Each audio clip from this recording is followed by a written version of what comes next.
오늘 은혜 받으실 말씀은 잠언 8장 30절에서 31절까지의 말씀입니다. 잠언 8장 30절에서 31절까지 말씀을 다 같이 봉독하겠습니다. 내가 그 곁에 있어서 창조자가 되어 날마다 그의 기뻐하신 바가 되었으며 항상 그 앞에서 즐거워하였으며 사람이 거처할 땅에서 즐거워하며 인자들을 기뻐하였느니라. 아멘. 인사 나누겠습니다. 오늘은 참으로 좋은 날입니다. 사랑의 주님이 우리와 함께 계십니다. 예수님 안에서 좋은 일이 있습니다.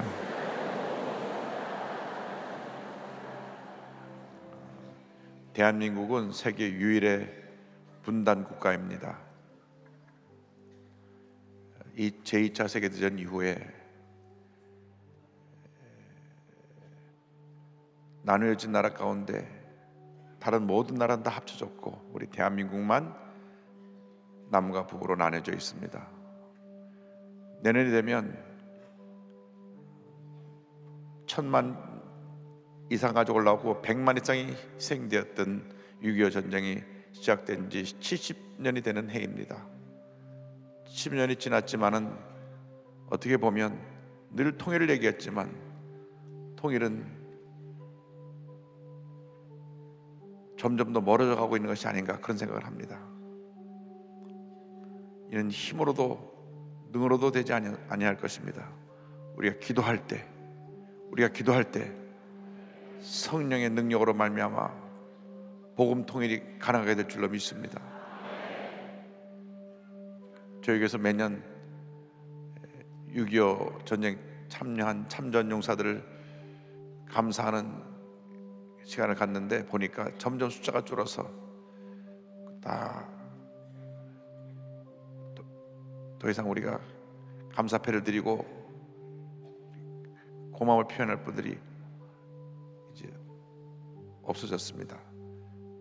이렇게 잊혀져간 전쟁이지만 우리 역사 가운데 우리의 이 아픈 과거를 잊어버리면 안 됩니다. 용서는 하지만 잊어버리면 안 됩니다. 우리 대한민국이 다시 하나 되어야 합니다. 통일되기 전에 우리 남쪽부터 이렇게 나눠져 갖고 싸우니까 정말 되는 것이 없어요. 우리 옆에 있는 저 큰 집에서 늘 싸우고만 있습니다. 달아가지고 아무것도 없어요. 이번에 정말 국회에는 싸우는 사람들 말고 정말 기도하고 바로 서서 나라를 위해서 헌신할 사람들을 뽑아야지. 여야가 바뀌어봐야 똑같습니다. 밤낮 싸움만 하고 있고 이렇게 경제는 파탄지경에 이르고 안보는 휘청하는데도 싸우고만 있어요. 주님, 우리 대한민국을 긍휼히 여겨 주옵소서. 이 같은 분열과 다툼의 영을 제거하여 주시고 성령 안에서 하나됨의 역사를 이루게 하여 주옵소서. 우리를 긍휼히 여겨 주시고 무엇보다도 북녘 땅에 2500만 예수를 모르고 절망 가운데 죽어가고 있는 저들을 우리가 죄 복음으로 변화시키고 구원하여서 진정한 통일이 나리다고 오게 하여 주옵소서. 다 같이 기도합니다. 주여, 주여, 주여. 사랑과 은혜와 자비와 모신 하나님 아버지 간절히 기도드립니다. 우리를 긍휼히 여겨 주옵소서. 우리를 긍휼히 여겨 주옵소서. 우리를 긍휼히 여겨 주옵소서. 우리 대한민국을 긍휼히 여겨 주옵소서. 남북이 나눠져 있는 유일한 분단 국가입니다.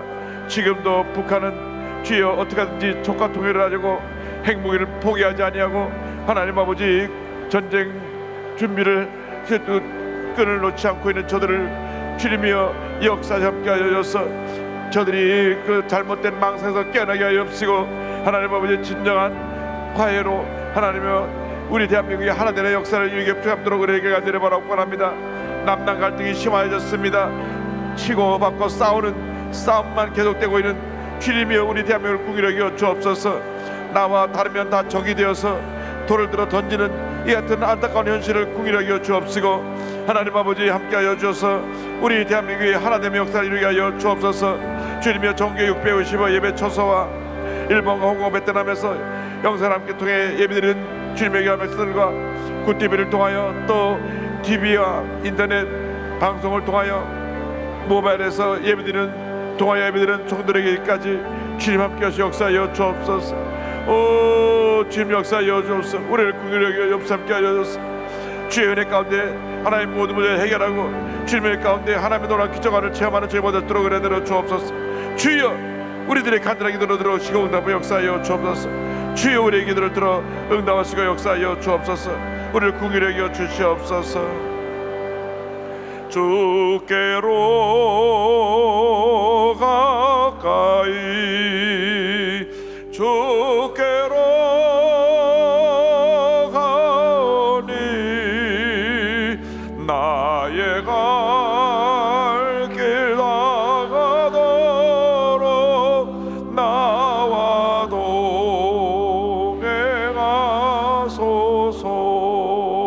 동행하소서. 사랑과 은혜와 자비가 무한하신 하나님 아버지, 우리를 긍휼히 보시옵소서. 전 세계 유일한 분단 국가입니다. 북한의 2,500만 불쌍히 보시옵소서. 먹을 것이 없어 굶주려 죽어가는 수많은 북한의 주민들을 긍휼히 여겨 주옵소서. 먹을 것이 없어서 어린아이들이 영양실조로 저들이 하루하루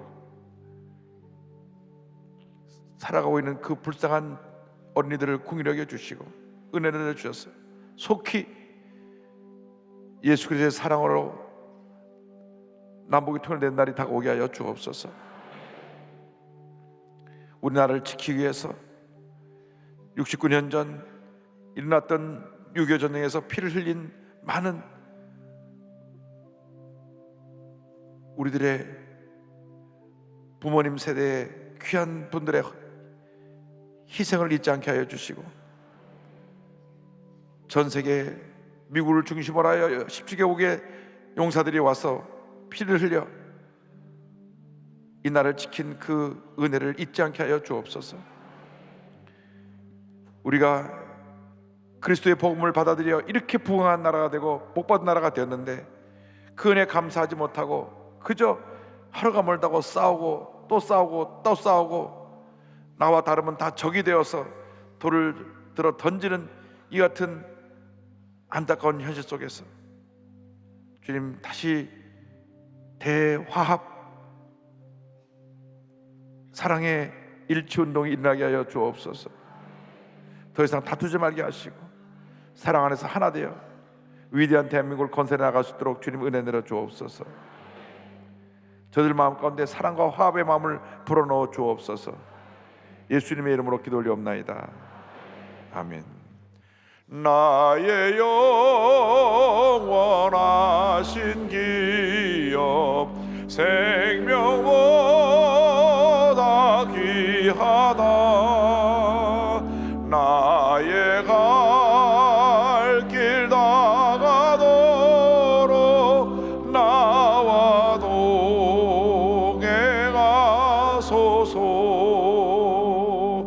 주께로 가까이 주께로 가오니 나의 갈 길 나가도록 나와 동행하소서. 주께로 가까이 주께로 가오니 나의 갈 길 나가도록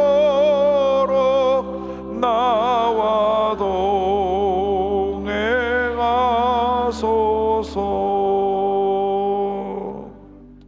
할렐루야. 오늘 말씀의 제목은 내가 그 곁에 있어서입니다. 잠언서 8장 30절 31절 말씀을 본문으로 하여서 함께 은혜 나누기 원합니다. 제목을 따라해 주시기 바랍니다. 내가 그 곁에 있어서 내가 그 곁에 있어서. 우리가 이 세상을 사는 동안 예수를 믿는 기쁨, 예수를 믿는 그 즐거움보다 더 큰 기쁨이 없고 행복이 없습니다. 예수를 믿는다는 그 자체가 우리에게 기쁨이고 행복이고 만족이고 모든 것이 되는 것입니다. 예수를 믿고 나서도 행복하지 않다고 하면, 기쁘지 않다고 하면 무언가 우리가 주님과의 관계가 잘못되었든지 내 신앙이 아직 성장하지 않은 초보적인 신앙이든지 문제가 내게 있는 것입니다.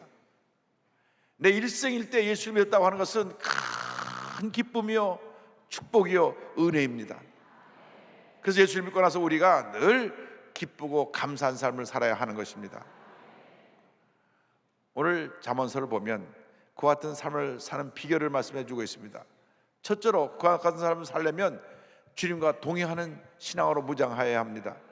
주님과 나와 함께 일생을 동행하면 그것이 은혜요 축복이 되는 것입니다. 잠언서 8장 3절로 말씀합니다. 내가 그 곁에 있어서.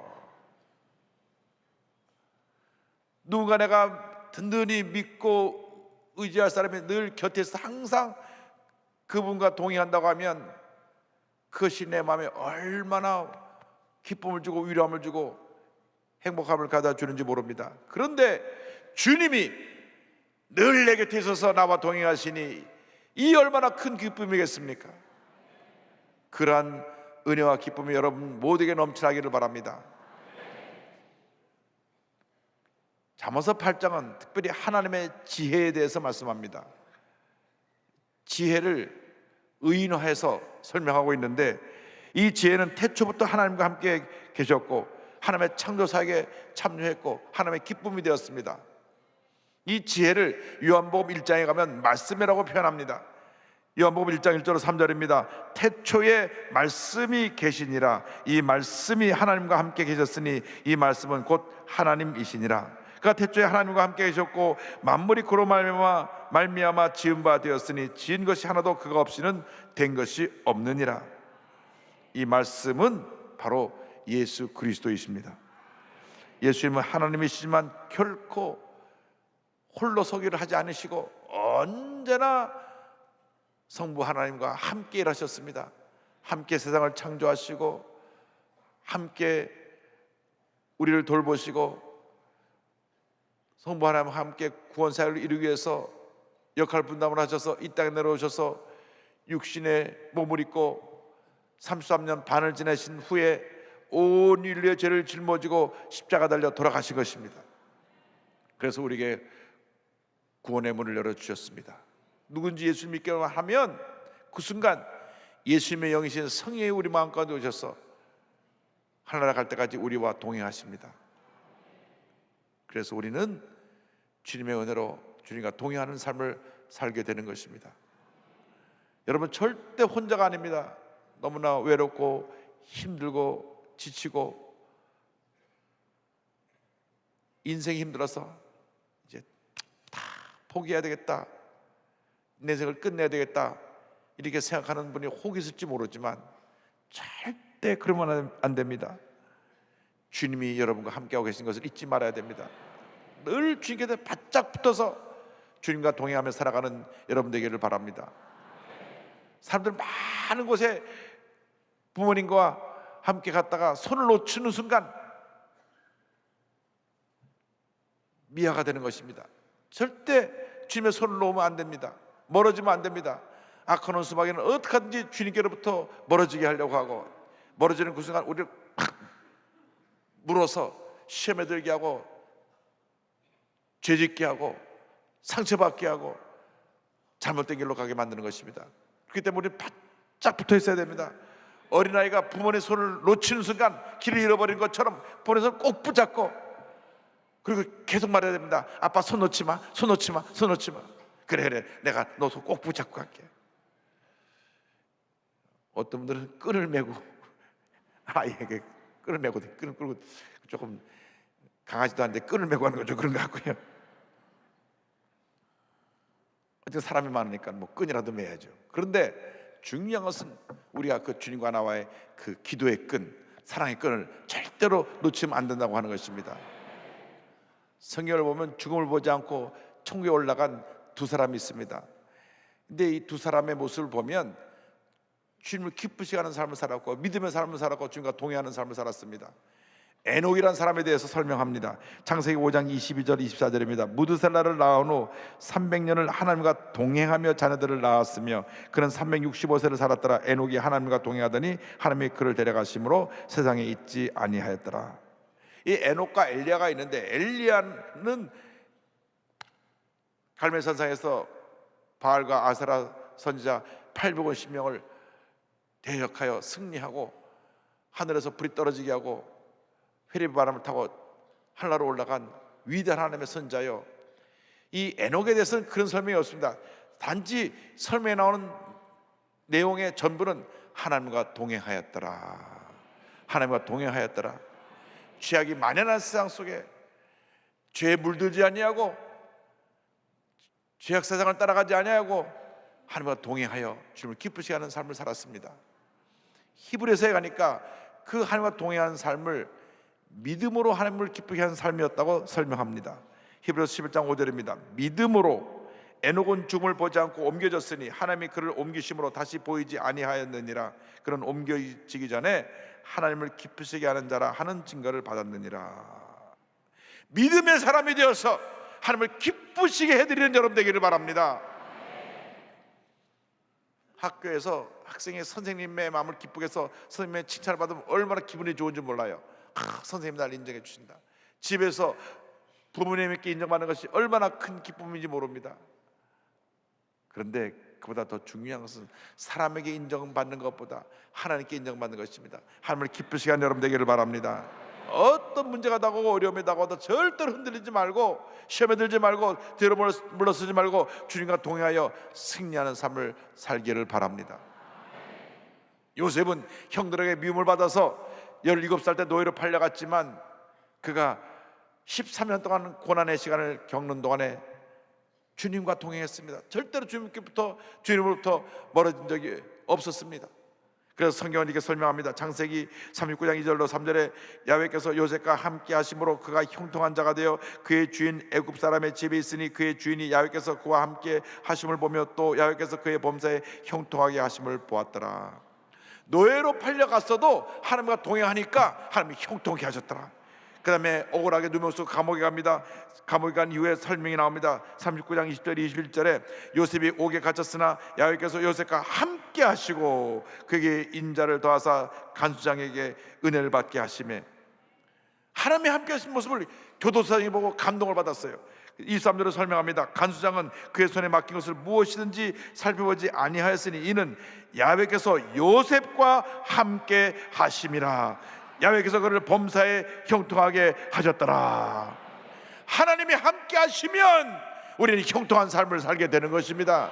하나님께 인정을 받으면 우리 삶이 형통하게 되는 것입니다. 하나님을 기쁘시게 해드리면 주님께서 우리 삶에 넘치는 복으로 함께 주시는 것입니다. 그러므로 하나님께 인정받는 사람, 하나님을 기쁘시게 하는 사람, 하나님께 영광 돌리는 믿음의 사람이 되기를 주님의 이름으로 축원합니다. 둘째로 우리는 창조자의 삶을 살아야 됩니다. 8장 10절에 그 곁에 있어서 창조자가 되었다고 말씀합니다. 여기서 창조자라는 것은 없는 것에서 새로운 것을 만들어내는 그런 창조의 의미가 아니라 있는 것으로 아름다운 것, 뭔가 완전한 것을 만들어내는 이 장인들을 말합니다. 장인. 그러니까 조각가는 돌덩어리 가지고 좀 아름다운 그 작품들을 만들어내고, 그림을 그린 사람은 백질 갖다 주면 아름다운 그림을 그리고, 음악하는 사람은 악기를 쥐어주면 아름다운 음악을 연주하는 것처럼 자기에게 준 재능을 가지고 가장 아름다운 모습으로 주님께 영광 돌리는 그 모습이 여기 성경 말하고 있는 창조자를 말합니다. 아주 커다랗고 울퉁불퉁한 대리석이 있어서 사람들이 이것을 어떻게 치워 어디다 둘까 골칫덩어리였는데, 당시 뛰어난 예술가였던 미켈란젤로가 그걸 자기 작업실에 가지고 와서 이분이 조각해서 만든 상이 다비드 상입니다. 다윗상을 만들었는데 세계의 아름다운 작품 중에 하나로 남겨진 것입니다. 대만의 박물관에 가면 옥으로 깎아놓은 배추가 하나 있습니다. 저기 배추 같은데 옥으로 깎아놓은 것이고, 가만히 들여다보면 저기 메뚜기가 한 마리 앉아 있어요. 어떻게 옥으로 저것을 깎아서 그렇게 만들었는지, 이것은 세계적으로 알려진 그런 유명한 작품이 되었는데, 그것은 장인 정신을 가진 사람이 저렇게 만들어 놓은 것입니다. 명의로 불려지는 의사들이 있습니다. 똑같이 의과대학을 똑같이 의사 선생님이 되었는데, 그 선생님 손에 가면 남들이 못 고치는 병을 척척 고칩니다. 그것이 저절로 된 것이 아니라 노력을 하고 또 노력을 하고 또 연구를 하고 또 연구를 해서 자기가 주신 그 장인의 재능을 가지고 최대한 노력을 하여서 남이 따라오지 못하는 경제에 이르게 되었을 때 명의라 불리우게 되는 것이고요. 내게 주신 사업가의 수단을 가지고 사업을 정령해서 큰 성공을 거둔 것은 바로 사업가의 장인으로서 역할을 잘 감당한 것입니다. 내게 주신 주님의 맡겨주신 달란트가 무엇인가를 알고 그것을 개발해서 하명을 해서 가장 아름다운 작품을 만들어드리는 여러분 모두가 되기를 바랍니다. 다 세계 최고가 되라고 하는 말씀이 아니고, 내가 있는 곳에서 최선을 다해서 하나님께 영광 돌리는 삶을 살 때 하나님께서 그 삶에 복을 내려주시는 것입니다. 학생은 학교에서 열심히 공부해서 우수한 성적으로 하나님께 영광 돌리고 장차 하나님 기뻐하시는 그 길을 가서 그 전공 분야에서 주님께 영광 돌리는 학생들이 되어야 됩니다. 가정주부는 가정의 일을 늘 최선을 다해야 됩니다. 제가 지금도 기억나는 것은 오인턴에서 목회할 때 어느 집사님 남편 되신 분이 저희 집에 좀 오시라고. 그래서 그 남편분은 교회를 거의 안 나오신 분이에요. 1년에 한두 번밖에 안 나와요. 근데 부인 되는 집사람이 열심히 나와서 교회 봉사하는 집사님인데, 목사님 이리 좀 오세요. 예배드리러 오라고 부르더니 부인 문제가 많다고 고자질하려고 저 불렀어요. 이리 좀 와보세요. 딱 부엌으로 먼저 데려가더니 부엌에 쓰레기통을 탁 열어가지고 이거 좀 보세요.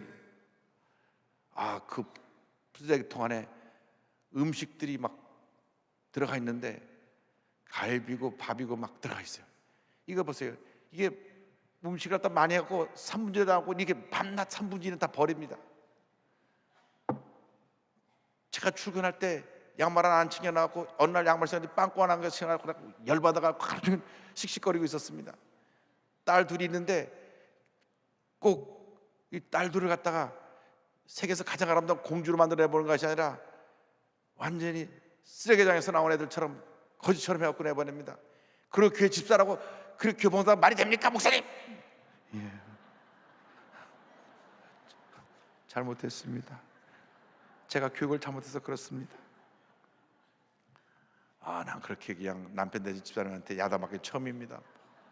막 가서 다 들여 보여주는 게 보여주고, 막 빵꾸난 양말도 가서 보여주고, 자기 딸들 옷 입은 꼬락선이 보라고 하면서 보여주고, 한 번도 와이셔츠 데려놓은 적도 없다고 막. 그래서 집사님, 이번 주부터 여성계 봉사 중단하시고 남편에게 인정받을 때까지 교회 봉사하지 마세요. 그리고 매일 일찍 일어나서 남편 나가기 전에 와이셔츠 잘 데려서 걸어놓고 양말도 빵꾸 난 거는 다 버리고 애들도 옷 깨끗하게 갈아입혀서 보내고 남편이 대타할 때까지 앞으로 교회 여성계 봉사하지 마세요. 네. 여러분, 그건 아닌 거잖아요. 우리 예수 믿고 나서 그렇게 살면 안 되잖아요. 집에서 남편에게 인정 못 받는 아내가 어떻게 우리가 크리스찬이라고 하나님께 인정받는 사람이라고 할 수가 있습니까? 가슴 찔리는 분들은 오늘부터 잘하시기 바랍니다. 우리가 주님을 믿고 섬기고 최선을 다하면 주님이 힘을 주세요. 이사야 40장 31절입니다. 오직 야훼를 앙망하는 자는 새 힘으로 들이니 독수리가 날개치며 올라간 것 같을 것이요 다른 박제라해도 곤비하지 아니하겠고 걸어가도 피곤하지 아니하리로다. 어디서 무엇하든지 최선을 다하면 하나님이 복을 주시는 것입니다. 주부는 가정에서, 사업을 하시면 사업장에서, 직장인은 직장에서, 우리 주님께서 그 재능으로 찬양을 하는 분은 그 찬양하는 자리에서, 음악하는 분은 그 연주하는 자리에서 최선을 다해야 돼요. 의사 선생님 그 자리에서, 법률가는 그 자리에서 최선을 다해서 하나님께 영광을 이렇게 하나님께서 높여주시는 것입니다. 나가서 우리는 주님을 기쁘시게 하는 삶을 살며 하나님께 영광을 돌릴 때 하나님의 은혜가 임합니다. 8장 30절입니다. 날마다 그의 기뻐하신 바가 되었으며 항상 그 앞에서 즐거워하였으며. 우리 삶이 주님을 기쁘시게 하는 삶이 되어야 합니다. 우리의 삶이 정말 하나님께 영광 돌리는 삶이 되고 우리를 부르신 부름에 합당하게 살아갈 때 그 복이 임하는 것입니다. 여러분, 이 책은 여러 용도로 쓸 수가 있습니다. 교도소에 책을 넣어드렸더니 나중에 그러더라고요. 목사님, 베개가 없었는데 잘 베고 잤습니다 그러더라고요. 내가 책을 베고 자라고 준 건 아닌데 뭐 이 책에다가 이 컵을 올려서 컵받침도 될 수 있죠. 그런데 이 책의 가치는 책을 읽을 때, 이 책에 담긴 그 뜻을 이해하고 내 것으로 만들 때 이 책의 가치가 있는 것입니다. 마찬가지로 여러분이 보통 사람이 아니라 하나님의 사람들이기 때문에 여러분들이 가장 가치 있고 보람되고 의미 있고 그렇게 행복한 삶을 살아갈 수 있도록 주님 앞에서 최선을 다해야 되고 여러분에게 맡겨진 그 재능으로 하나님께 영광 돌리는 삶을 살아야 합니다. 이사야 43장 7절에 우리의 목적을, 인생의 존재 목적을 말씀합니다. 내 이름으로 불려지는 모든 자 곧 내가 내 영광을 위하여 창조한 자를 오게 하라. 그를 내가 지었고 그를 내가 만들었느니라. 하나님의 영광을 위해서 우리를 지으셨는데, 주님을 기쁘시게 하는 삶을 살기 위해서 우리를 지으셨는데, 주님을 기쁘시게 하지 않고 우리가 인생을 마음대로 살아간다면 우리는 참 부끄러운 신앙생활을 하고 있는 것입니다. 이렇게 복된 하나님의 자녀가 되었는데 늘 하나님 앞에서 기쁘고 감사하고 은혜가 넘치는 삶을 살아야 함에도 불구하고 내게 맡겨진 사명을 다 감당하지 못하니까, 최선을 다하지 못하니까, 하나님을 기쁘시게 하지 못하니까 문제가 많이 생겨나는 것입니다. 여러분, 늘 무엇을 하든지 내가 어떻게 하면 주님을 기쁘시게 할까? 여러분, 음식점을 하는 분이 혹시 계시면 밤낮 연구해서 가장 맛있고 가장 최고의 그런 음식을 만들어서 사람들에게 기쁨을 주시기 바랍니다. 멀리서 소문을 듣고 와서 야, 이 음식점 참 음식이 맛있다, 이런 소문이 나야 돼요. 다시는 안 온다, 이렇게 되면 안 됩니다. 여러분, 하나님의 자녀들은 모든 면에 있어서 하나님께 영광을 돌려야 되는데 사람을 기쁘시게 할 뿐 아니라 궁극적으로 나를 택하고 부르신 하나님을 기쁘시게 하는 삶을 살아야 되는 것입니다. 무엇보다도 우리는 믿음으로 살아야 됩니다. 제가 절대 긍정, 절대 감사를 말씀하는 것은 믿음의 모습이 바로 절대 긍정, 절대 감사이기 때문에 그렇습니다. 믿음이란 모습 속에는 0.0001%의 부정적인 것이 없습니다. 믿음은 100% 긍정적인 것입니다. 어떤 경우에도 부정적으로 말하지 않고 원망불평하지 않는 것이 믿음입니다. 문제가 많습니다. 이 모양이 꼴로 우리가 살아도 되겠습니까? 큰일 났습니다. 우리는 곧 멸망할 것 같습니다. 이런 부정적인 얘기를 쏟아놓지 않습니다. 우리는 그런 말을 들을 때 그럼에도 불구하고 하나님이 우리와 함께 하십니다. 하나님이 우리를 통해서 영광을 받으실 것입니다. 좋은 일이 일어날 것입니다. 긍정의 고백을 하는 것입니다. 참 나이 많으신 분은 답답할 거예요. 어떻게 북한에서 배를 타고 내려왔고 전화 좀 빌려주세요. 저 북한에서 왔수다. 그래 전화를 걸고 나 북한에서 왔는데 어디 있는 거야? 이렇게 전화 타고. 이런 현실을 보면 이게 도대체 이게 말이 됩니까? 우리 대한민국이? 우리 장성들도 우리 장로들 중에 계신데 기가 막힐 것입니다. 그러나 그럼에도 불구하고 하나님이 함께 하시기 때문에, 기도하는 일천의 예배만 크리스찬이 있기 때문에 우리 대한민국은 주님이 지키시고 보호하시고 더욱 강한 나라로 만들어 주실 것입니다. 그런 일이 뻥 터져야 정신을 차리고 또 모든 것을 바로 하고 안보의식이 철저해지지, 좀 느슨해지니까 그런 일이 터진 것입니다. 여러분, 모든 면에 최선을 다해야 됩니다. 강력한 안보의식 속에 통일이 되는 것이지, 안보의식을 풀어놓은 상태에 통일이 되는 것이 아닙니다. 더 군대가 강해져야 됩니다. 더 모든 걸 철저해져야 됩니다. 빈틈이 없어야 됩니다. 그래야 강한 군사가 그런 우리나라를 지키고, 그것이 통일의 기초를 놓는 것입니다. 그것이 평화를 가져오는 것입니다. 이스라엘이요, 그 땅덩어리 조그맣고 인구는 몇백만 안 돼도 얼마나 강한 군사를 갖고 있는지, 그 옆에는 1억 명이 넘는 아랍 군대가 아무리 치려고 해도 그들을 칠 수가 없습니다. 그들이 만든 방어망은요, 참 제가 놀라웠어요. 가보니까 수천 발의 미사일을 쏘아도 이스라엘 떨어지면 다 막아냅니다. 다 막아내. 얼마나 방어 시스템이 잘 됐는지, 시도 때도 없이 막 쏘아야 되는데 다 공중에서 떨어뜨려 버려요. 그 하나도 이스라엘 안에 떨어진 적이 없습니다. 그러니까 그들이 아무리 미사일 쏴도 안 되니까 그 다음에 그들이 할 수 없이 하는 것이 뭐냐면 박격포 갖다 놓고 쏘는 겁니다. 박격포 갖다 놓고 쏘는 것은 미사일로도 안 잡히니까. 근데 그것도 거의 다 잡아내요.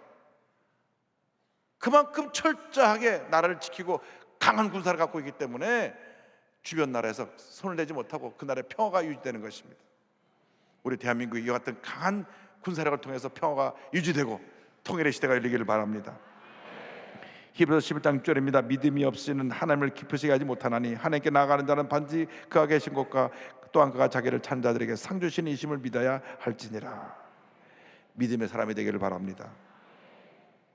우리가 주님만 믿고 의지하고 주님 안에서 인정받는 자가 되면 하나님께서 형통의 복을 내려주십니다.